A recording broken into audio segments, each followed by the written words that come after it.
ಬಳಸ್ಕೊತೀರಿ. ಸಮರ್ಥನೆ ಅಲ್ಲ, ಈಗ ಎಂಟೈರ್ ಈ ಕೇಸ್ ಅಲ್ಲಿ ಎರಡು ವಿಚಾರವನ್ನು ಮಾತಾಡೋಣ. ಅಲ್ಲ ಸಿ ಅಲ್ಲ, ಅವ್ರು ತಪ್ಪು ಮಾಡಿದ್ದಾರೆ, ನೀವು ತಪ್ಪು ಮಾಡಿದೀರಾ? ನಾಗೇಂದ್ರ ತಪ್ಪೇನಿದೆ ಹೇಳಿ, ಒಂದೇ ಅವ್ರು ಎಲ್ಲಾನು ಒಂದು ಸೈನ್ ಹಾಕಿದ್ದಾರೆ. ಏನ್ ಗೊತ್ತಾ ರಘು ಅವರೇ, ನನಗೆ ಈ ಕೇಸ್ ಲೀಗಲ್ ಡೀಟೇಲ್ಸ್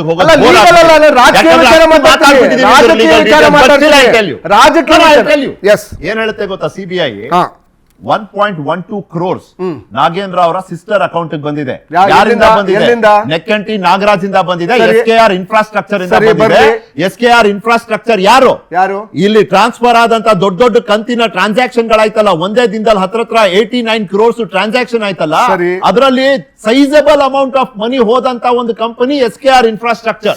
ಇವರ ನಾಗೇಂದ್ರ ಅವರ ಸಿಸ್ಟರ್ ಅವರ ಅಕೌಂಟ್ ಗೆ ಬಂದಿದ್ದು ಅದೇ SKR ಇನ್ಫ್ರಾಸ್ಟ್ರಕ್ಚರ್ ಇಂದ. I don't want to get into the legal detail ಅಲ್ಲ, ಇಲ್ಲಿ ಬಂದಿದೆ ಇಲ್ಲ, ಕೇಳಿಸ್ಕೊಳ್ಳಿ, ಇದು ಕೇವಲ ರಾಜಕೀಯ ದ್ವೇಷದಿಂದ ಹೇಗಾದ್ರೂ ಮಾಡಿ ಕಾಂಗ್ರೆಸ್ ಪಕ್ಷಕ್ಕೆ ನೆಗೆಟಿವ್ ಮಾಡಬೇಕು. ಹೌದು,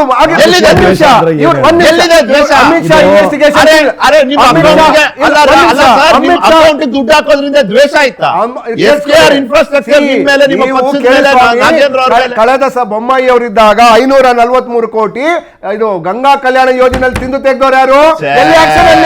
ಇದೇ ಭವ್ಯ ಹಗರಣ. 60 ಕೋಟಿ ಹಣವನ್ನು ಕೇಳಿಸ್ಕೊಳ್ಳಿ, 56 ಜನ ಕೊಟ್ಟಿದ್ದಾರೆ ಕರ್ನಾಟಕ ನಿಮ್ಗೆ. ಹೌದು, ಅದೆಲ್ಲ ಗಂಗಾ ಕಲ್ಯಾಣ, PCM, ಇನ್ನೊಂದು ಮತ್ತೊಂದು, ಆ ಕಾರಣಕ್ಕೇನೆ ನಿಮಗೆ 136 ಬಂದಿದ್ದು. ಅದೇ ಕಾರಣಕ್ಕೋಸ್ಕರ ನೀವು ಅದೇ ಮಾತಾಡ್ತಾ ಇಲ್ಲ. ನಾವು ಜಸ್ಟಿಫಿಕೇಶನ್ ಮಾಡ್ತಾ ಇಲ್ಲ, ನಾವು ಕಾನೂನಾತ್ಮಕವಾಗಿ ಅವ್ರದ್ದು ತಪ್ಪಿದ್ರು ಹೇಳಿ. ಇಲ್ಲ, ಕೇವಲ ರಾಜಕೀಯ ದ್ವೇಷದಿಂದ ಈ ಬರ್ದಿಟ್ಕೊಳ್ಳಿ. ವಿತಿನ್ 1 ವೀಕ್ ಇಂದ 15 ದಿನದಲ್ಲಿ ಇವ್ರಿಗೆ ನೋಟಿಸ್ ಬರ್ಲಿಲ್ಲ ಅಂತ ಕೇಳಿ ಬೇರೆ ಹಳೆ ಕೇಸ್ಗಳಲ್ಲಿ ಬಿಜೆಪಿ ಮಾಡುವಂತ ನಾಟಕ ಇದು.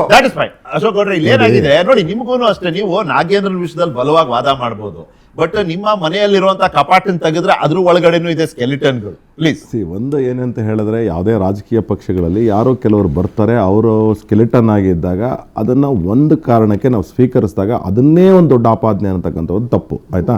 ಇದು ಹಳೆ ಕಾಲದಿಂದ ನಡ್ಕೊಂಡ್ ಬಂದಿರತಕ್ಕಂಥ ವಿಚಾರ ಬಿಡಿ ಇದೆ ಇತ್ಲ ಕಡೆಗೆ. ಈಗ ರಘು ದೊಡ್ಡಾರಿ ಅವರು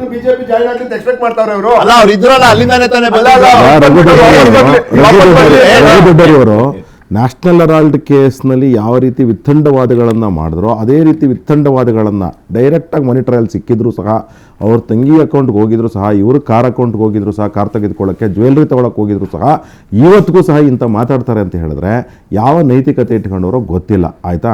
ಜೊತೆಗೆ ಇದು ಕಂಪ್ಯಾರಿಸನಲ್ಲಿ ನೀವು BJP ಹಾಗೆ ಹೀಗೆ ಅಂತ ಹೇಳಿದ್ರೆ ನೀವೇ ಆಪಾದನೆ ಮಾಡಿದ್ರಿ 40% ಸರ್ಕಾರ BJPದು ಅಂತ ಹೇಳಿ. ನಿಮ್ಮದೇ ಮುಖ್ಯಮಂತ್ರಿಗಳು ಹೇಳಿದ್ರು ನಾವೆಲ್ಲ ಸುಳ್ಳು ಹೇಳೋದ್ರಲ್ಲಿ ಮಾಹಿರರು, ಅದರಿಂದಾಗಿ BJP ಅವರು ಟ್ರ್ಯಾಪ್ ಆದರು, ಅದರಿಂದಾಗಿ ಸರ್ಕಾರ ನಮ್ದು ಬಂತು ಅಂತ ಹೇಳಿದ್ರು. ಓಕೆ, ಅದ್ರ ಜೊತೆಗೆ ಒಂದು ಟೀಮ್ ರಚನೆ ಮಾಡಿದ್ರು, ಆ ಟೀಮು ಸಹ ವರದಿ ಕೊಡೋದು 40% ಏನು ಆಪಾದನೆ ಇದೆ ಅದು ಸುಳ್ಳು ಅಂತೇಳಿ. ಇದೆಲ್ಲನೂ ರಾಜ್ಯ ಜನತೆ ನೋಡ್ತಾ ಇದ್ದಾರೆ, ರಾಜ್ಯ ಜನತೆ ಗೊತ್ತಿದೆ. ನಾವು ಇವತ್ತಿನ ಹೋರಾಟ ಏನಿದೆ ಕೇವಲ ನಾಗೇಂದ್ರರ ರಾಜೀನಾಮೆಗಿಂತ ಜಾಸ್ತಿ ಆ ಫಂಡ್ಸ್ ಯಾವ ರೀತಿ ದುರ್ಬಳಕೆ ಆಗಿದೆ, ಕಾಂಗ್ರೆಸ್ನಲ್ಲಿ ಯಾವ ರೀತಿ ದುರ್ಬಳಕೆ ಆಗ್ತಿದೆ, ಇದನ್ನು ನಾವು ಎತ್ತಿ ಹಿಡಿತಾ ಇದ್ದೀವಿ. ಇದೇ ST ಸಮುದಾಯಕ್ಕೆ ನಾವು 7%, ನಾವು 3%ಇಂದ 7% ರಿಸರ್ವೇಷನ್ ಜಾಸ್ತಿ ಮಾಡಿದ್ವಿ. ಮತ್ತೆ ಇವರೇನು ಮಾಡಿದ್ರು, ಯಾವುದೋ ಒಂದು ಟೆಕ್ನಿಕಲ್ ಕಾರಣ ಇಟ್ಕೊಂಡು 7% ಬದಲು 3% ಮತ್ತೆ ಮಾಡಿದ್ದಾರೆ. ಆ ಸಮುದಾಯಕ್ಕೆ ಅನ್ಯಾಯ ಆಗಿದೆ, ಅದರಿಂದಾಗಿ ನಾವು ಹೋರಾಟ ಮಾಡ್ತಿರ್ತಕ್ಕಂಥದ್ದು. ಆ ಭಾಗದಲ್ಲಿ ಇವತ್ತು ಡ್ರೌಟ್ ಆಗಿ ಎಲ್ಲ 103 ತಾಲೂಕುಗಳನ್ನ ಡಿಕ್ಲೇರ್ ಮಾಡಿದ್ದೀರಾ. ತತ್ಸುಮಾರು 153 ತಾಲೂಕನ್ನ ಡಿಕ್ಲೇರ್ ಮಾಡ್ತೀನಿ ಅಂತ ಹೇಳಿ 103 ತಾಲೂಕುಗಳನ್ನ ಮಾಡಿ ಅನೇಕ ತಾಲೂಕುಗಳಿಗೆ ಅನ್ಯಾಯ ಮಾಡಿರ್ತಕ್ಕಂಥ ಸರ್ಕಾರ ಇದು. ಅಂದರೆ ಬೆಳೆ ಬೆಳಿಬೇಕಾದ್ರೆ ಇವತ್ತು ಸ್ಟಾಟಿಸ್ಟಿಕ್ಸ್ ಪ್ರಕಾರ ನಿಖಿಲ್ 27% ಅಲ್ಲ ಬಂದ್ರೆ 27% ಮಾತ್ರ. ಒಂದು ನಿಮಿಷ, ಮತ್ತೆ ನಾವು ಹೋರಾಟ ಏನಕ್ಕೆ ಮಾಡ್ತಿದ್ವಿ ಅಂದ್ರೆ ಕೇವಲ ಇಡೀ ರಾಜ್ಯದಲ್ಲಿ ಇವತ್ತು 27% ಮಾತ್ರ ಬಿತ್ತನೆ ಆಗಿರ್ತಕ್ಕಂತಹದ್ದು. ಇದು ರಾಜ್ಯದ ರೈತರ ಹೊಟ್ಟೆ ಮೇಲೆ ಬರೆ ಇಳಿತಕ್ಕಂಥ ಕೆಲಸ. ಇದೇ ಮುಖ್ಯಮಂತ್ರಿಗಳು ಹೇಳಿದ್ರು ಏನು ಅಂತ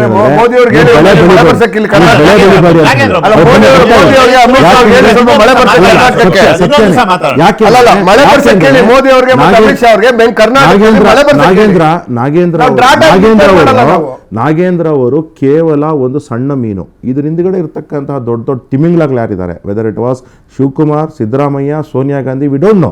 ಆ ತಿಮಿಂಗ್ಲಾಗಳು ಸಿಕ್ಕಿ ಅವರ ನೈತಿಕತೆ ಹೊತ್ಕೊಂಡು ಆ ಟೋಟಲ್ 189 ಕೋಟಿ ಆ ಸಮುದಾಯಕ್ಕೆ ಸೇರ್ಬೇಕಾಗಿರ್ತಕ್ಕಂಥ 7% ಏನಿದೆ, ಆ 7% ರಿಸರ್ವೇಶನ್ 3% ಏನ್ ಮಾಡಿದೀರಾ, ಆ ಸಮುದಾಯದ ಅನ್ಯಾಯಕ್ಕೊಳಗಾಗಿರ್ತಕ್ಕಂತಹ ಈ ಫಂಡ್ಸ್ ಏನಿದೆ, ಇದು ಇನ್ನೊಂದೇನು ಗೊತ್ತಾ ನಿಖಿಲ್, ಮೊನ್ನೆ ನಮ್ಮ ಶ್ರೀರಾಮುಲು ಜಿ ಹೇಳ್ತಾ ಇದ್ರು ಏನಂತಂದ್ರೆ, ಆ ಸಮುದಾಯದ ದೊಡ್ಡ ನಾಯಕರು, ನಮ್ಮ ಮಕ್ಕಳಿಗೆ ಇವತ್ತು ನಾವು ಸ್ಕಾಲರ್ಶಿಪ್ಸ್ ಕೊಡ್ಲಿಕ್ಕೆ ಆಗ್ತಿಲ್ಲ ಬಿಕಾಸ್ ಆಫ್ ದಿಸ್ ಹಗರಣ. ಅಂತಹ ಒಂದು ಏನು ಸಮಸ್ಯೆ ಆಗಿದೆ ಬಿಕಾಸ್ ಆಫ್ ದಿಸ್ ಏನು ರಿಲೀಸ್ ಆಗ್ತಾ ಇಲ್ಲ, ಇದ್ರ ವಿಚಾರವಾಗಿ ನಾವು ಹೋರಾಟ ಮಾಡ್ತಿರ್ತಕ್ಕಂಥದ್ದು. ಕೇವಲ ನಾಗೇಂದ್ರ ಅಂತಕ್ಕಂಥವರು ಮುಖವಾಡ ಇಟ್ಕೊಂಡು ರಾಜ್ಯದಲ್ಲಿ ನಡೀತಿರ್ತಕ್ಕಂಥ ಅನೈತಿಕತೆ ಏನಿದೆ, ದಲಿತರ ಮೇಲೆ ದೌರ್ಜನ್ಯ ಏನಿದೆ, ಅದನ್ನ ನಾವು ಮಾತಾಡ್ತಿರೋದು. ಒಂದು ಜಾಗೃತಿ ಜಗ್ಗಾಟ. ಇವರು ಜಾಗೃತಿ ಮೂಡಿಸ್ತಾರಂತೆ, ಇವರು ಜಾಗೃತಿ ಮೂಡಿಸ್ತಾರಂತೆ. ಒಬ್ರು ಹೇಳ್ತಾರೆ ನಾವು ನಾವು ನಾವು ಮಂತ್ರಿ ಆಗಿರೋದೇ ಸಹಿಸ್ಕೊಳಕ್ಕಾಗಲ್ಲ ಬಿಜೆಪಿಗೆ, ಹಾಗಾಗಿ ಇವರು ಪರಿಶಿಷ್ಟ ಜಾತಿ ಪರಿಶಿಷ್ಟ ಪಂಗಡದ ವಿರುದ್ಧ ಇರುವಂತ ಪಕ್ಷ. ಈ ಒಂದು ದಿಕ್ಕಲ್ಲಿ ಈ ಒಂದು ಹೇಳಿಕೆ ಮೂಲಕ ಜಾಗೃತಿ ಮೂಡಿಸೋದಕ್ಕೆ ಮುಂದಾದ್ರು. ಇನ್ನ ಬಿಜೆಪಿ ಅವ್ರು ಹೇಳ್ತಾರೆ ಅದೇ ಸಮುದಾಯದವರೇ ಆಗಿ ಅದೇ ಸಮುದಾಯದ ದುಡ್ಡನ್ನ ಪೋಲ್ ಮಾಡಿರುವಂತವ್ರು ನೀವೇನ್ ಜಾಗೃತಿ ಮೂಡಿಸ್ತೀರಿ? ಅದು ಇವರ ಒಂದು ಲೈನ್ ಆಫ್ ಕಾನ್ವರ್ಸೇಷನ್ ಆಗಿದೆ. ಬ್ರೇಕ್ ನಂತರ ಈ ST ಮತಗಳ ಮೇಲೆ ಕಣ್ಣಿರುವಂತದ್ದು, ಅದಕ್ಕಾಗಿನೇ ವಿಶೇಷವಾಗಿ ST ಪ್ರಾಬಲ್ಯ ಇರುವಂತ ಈ ಒಂದು ಕಾರಿಡಾರ್ ನಲ್ಲೇ ಪಾದಯಾತ್ರೆ ಮಾಡ್ತಿರುವಂತದ್ದು. 15 ಪೈಕಿ 13 ಸೀಟ್ಗಳು ST ಮೀಸಲು ಸೀಟ್ಗಳು ಗೆದ್ದಂತ ಕಾಂಗ್ರೆಸ್ ಆತಂಕ ಪಡ್ಬೇಕಾ? ಬ್ರೇಕ್ ನಂತರ ಈ ಜಗ್ಗಾಟ, ಜಾಗೃತಿ ಜಗ್ಗಾಟ, ಮತಗಳಿಗಾಗಿ ಜಗ್ಗಾಟ ನಡೀತಿರೋದು ಪರಿಶಿಷ್ಟ ಪಂಗಡಗಳ ಮತಕ್ಕೆ, ಅದರಲ್ಲೂ ವಿಶೇಷವಾಗಿ ವಾಲ್ಮೀಕಿ ಸಮುದಾಯದ ಮತಗಳು. ಇದ್ರ ಮೂಲಕ ಇಡೀ ಪರಿಶಿಷ್ಟ ಪಂಗಡಕ್ಕೇನೆ ಒಂದು ಸಂದೇಶವನ್ನ ಸಾರಿ ಹೇಳೋದು ಒಂದು, ಆ ಮತಗಳನ್ನ ಆಕರ್ಷಿಸೋದು. ಪರಿಶಿಷ್ಟ ಪಂಗಡದ ಪ್ರಾಬಲ್ಯ ಚಿತ್ರದುರ್ಗದಿಂದ ಶುರು ಆದ್ರೆ ರಾಯಚೂರಿನವರೆಗೂ ಪ್ರತಿ ಕ್ಷೇತ್ರದಲ್ಲೂ ಇದೆ. ಈಗಾಗಲೇ ನಾ ಹೇಳ್ದಾಗೆ ಕರ್ನಾಟಕದಲ್ಲಿ 224 ಸೀಟ್ಗಳ ಪೈಕಿ 15 ಸೀಟ್ಗಳು ಪರಿಶಿಷ್ಟ ಪಂಗಡಕ್ಕೆ ಮೀಸಲಿರುವಂತದ್ದು. ರಘು ದೊಡ್ಡೇರಿ ಅವರೇ, ನಿಮಗೆ 16 35-15 ಅಲ್ವಾ? 51 ಇರೋದು. 35-16. ಬಟ್ ಎರಡು ಜನರಲ್ ಗೆದ್ದಿದ್ದಾರೆ. ಹೌದು, ಅದು ರಾಜಣ್ಣ ಅವರು ಒಂದು, ಇನ್ನೊಬ್ರು ಹೌದು ನಮ್ಮ ಬಾಗಲಕೋಟೆ. ಇವಾಗ ನೀವು ಹೇಳ್ಬೋದಾ ಕಣ್ಣಿರೋದು ಇದ್ರ ಮೇಲ? ಅಲ್ಲ, ಅದು ಅಬ್ವಿಯಸ್ ಆಗಿ ಅವ್ರು ಏನು ಮಾಡ್ತಾ ಇದ್ದಾರೆ, ಒಂದು ಅಲ್ಲಿ ಬಿಜೆಪಿ ಎಸ್ಪೆಷಲಿ ಏನು ಬಳ್ಳಾರಿ ಭಾಗದಲ್ಲಿ ಶ್ರೀರಾಮುಲು ಅವ್ರನ್ನ ಉಪಮುಖ್ಯಮಂತ್ರಿ ಮಾಡಿದ್ರು. ಶ್ರೀರಾಮುಲು ಅವರು ಸತತವಾಗಿ 3 ಚುನಾವಣೆ ಸೋತ ನಂತರ ಅವರು ಅಂದ್ರೆ ಒಬ್ಬರು ನಾಯಕರು ಅಂತಂದ್ರೆ ಅರ್ಧಂತ ಒಂದು ಇದಿರುತ್ತೆ. ಅದನ್ನು ಹೇಗಾದ್ರೂ ಮಾಡಿ ಶ್ರೀರಾಮುಲನ್ನ ಮತ್ತೊಮ್ಮೆ ನಾಯಕರನ್ನು ಮಾಡಬೇಕು ಅಂತ ಹೇಳಿ ಇದು ಪೂರ್ತಿ ನಡೀತಾ ಇರ್ತಕ್ಕಂಥ ಡ್ರಾಮಾ ಬೇರೆ ಏನೂ ಅಲ್ಲ. ಶ್ರೀರಾಮುಲು ಮುನ್ನೆಲೆಗೆ ಬಂದಿಲ್ಲ ಅಲ್ಲ, ಈ ಎಂಟೈರ್ ಡ್ರಾಮಾ ನೋಡಿ, ಈಗ ಶುರು ಮಾಡಿದ್ದಾರೆ ಸ್ಟೋರಿ ಕೇಳಿಸ್ಕೊಳ್ಳಿ. ಎಷ್ಟು ಡ್ರಾಮಾ ಶುರು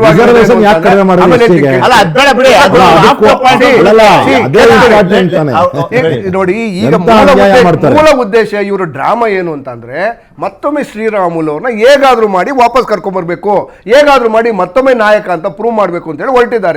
ಮತ್ತು ಶ್ರೀರಾಮುಲು ಅವರು ಆತರ ಸಾಮರ್ಥ್ಯ ಇದ್ದಿದ್ರೆ 3 ಚುನಾವಣೆಗಳು ಆಲ್ರೆಡಿ ಸೋತಿದ್ದಾರೆ. ಅವರ ಚುನಾವಣೆಗಳ ಜೊತೆಗೆ ಅಲ್ಲಿ ಎಂಟೈರ್ ಬಳ್ಳಾರಿ ಭಾಗದ ಏನು ಶ್ರೀರಾಮುಲು ವಾಲ್ಮೀಕಿ ಸಮುದಾಯದ ನಾಯಕ, ನಾನು ಹೈದರಾಬಾದ್ ಕರ್ನಾಟಕದ ಭಾಗದ ನಾಯಕ ಅಂತೇಳಿ ಕಳೆದ 2 ಚುನಾವಣೆಗಳಲ್ಲೂ ಅವರು ವಿಫಲರಾಗಿದ್ದಾರೆ. ಈಗ ಇವರು ಏನು ಡ್ರಾಮಾ ಮಾಡ್ತಾ ಇದ್ದಾರೆ, ಅವರು ಹೋರಾಟ ಮಾಡಿದ್ರೆ ಬೆಂಗಳೂರಿಂದ ಮಾಡಬೇಕಾಯ್ತು, ನಾವು ಮಾಡಿದಾಗೆ.